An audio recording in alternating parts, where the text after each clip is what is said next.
It is a bright sunny morning, but it is really cold.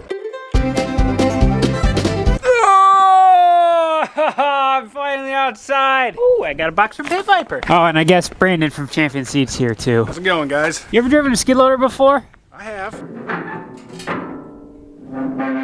If he flips over, that's gonna kind of stink. It was a little rusty at first, but I got the hang of it. Now I got a call from Cooper. He's getting a noise coming from the combine somewhere, so I'm heading out to see if I can help him determine what it is. Hopefully it's nothing, but we're gonna see if we can figure that out. I guess he actually got it figured out before I just pulled in the field, so everything's good. If you guys are new to the channel, Brandon is our Champion seed corn salesman. I practiced that, by the way. Perfect. What are you doing today, Brandon? Well, we're just kind of out here visiting the Cornstar operation to see how harvest is coming along and see some of the corn that was affected by the derecho storm we had that came across most of Iowa here this year. What? We're your favorite customers? That's exactly what I said. You've driven a combine before though, right? I have once or twice. There's corn dust in my box. Just don't break a snoot off, otherwise Dad's not gonna be too happy. Now you remind me of someone who's like 4'10" driving a car right now. I don't usually have the steering wheel this close. I'm not gonna give him any instruction, and if he breaks something, he's buying the whole combine. I think I'll get out now.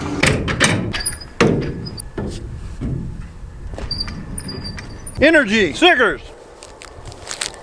That was a little bigger piece than I thought it was gonna be. You've seen a lot of cornfields this year. What's stuff kind of looking like? Kind of been all over the board. Stuff that was hit by the windstorm, definitely down pretty flat. A lot of it ended up dying right then when the windstorm happened. Pretty low yield and low test weight corn coming out of that, anywhere from 90 to 130 bushels.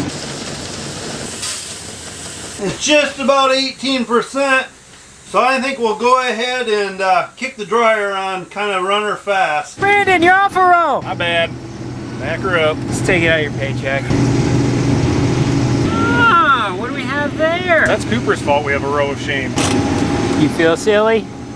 A little bit.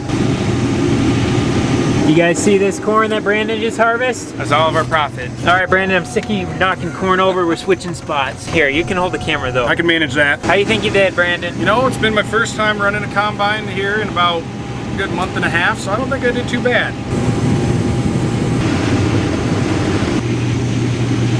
Looks like Sable's got a full load of corn already. I'm parking on the road today. The fields are just a little bit squishy. Not bad at all, but I just don't want to get a truck stuck. On the road again.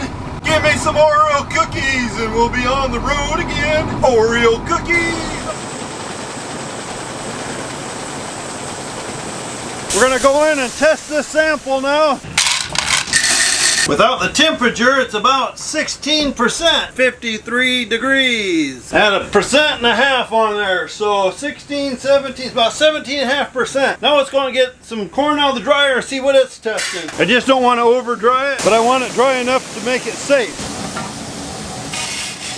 Time we blow air in it, we'll probably be right at 15%, maybe just a tweak under, so I might speed it up just a little bit. The parts for this dryer to make it automatically change as the corn going through it was $3,500. And then if we had the guys come out and hook it up to make sure everything was working, we'd probably have another $1,000 pretty easily. So if you're gonna spend 45 to 5 grand on an old dryer, we figured we can control it by our hand. I just have to check it about every load. Okay, we need to close this up, get back to the field. Sable's probably got a load for us out there. Brandon, I've known you for like 2.5 years now, and my beard has not progressed at all. Got any advice? Just like good quality corn, it all starts with genetics. But after the genetics, I really don't have much advice for you. As far as getting it to grow from that. You're an agronomist. You're supposed to know this stuff. See, Brandon? I was really questioning if he was ever going to leave. We're cooking along at 4 miles an hour, ladies and gentlemen.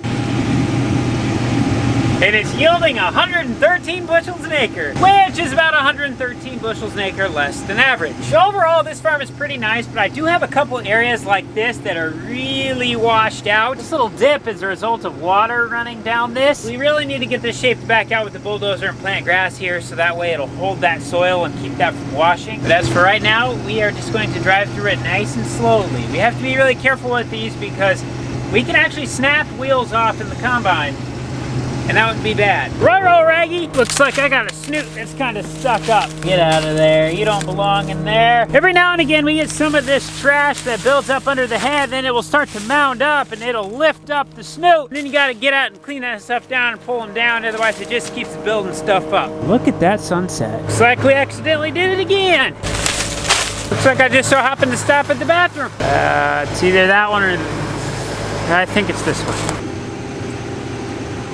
Have I ever mentioned that I really like combining at night? With the lights, you're just kind of in your own little bubble in the middle of the field and everything looks like it's going a gajillion miles an hour and it's just really satisfying to see a lot going on. Going old school today, steering by hand. My row feeler is still broken. I have a new one coming and hopefully it's here tomorrow. Overall, the corn in this field has been standing really nice. It just doesn't have the yield.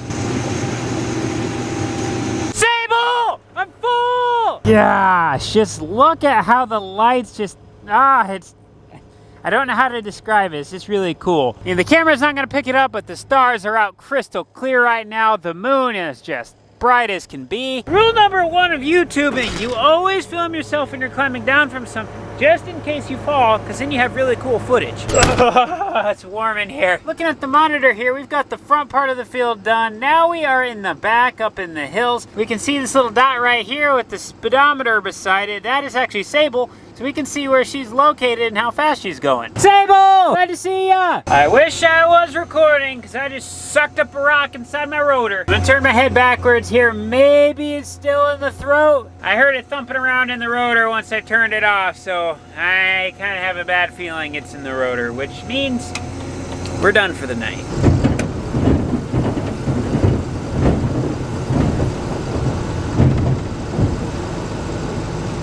Yeah, that doesn't sound good. Hey, Dad, this field did it to me again. Another snoot? No, I got a rock in my rotor. Oh, no. I was hoping to bend a bunch of stuff. I'll shut things off and head down there.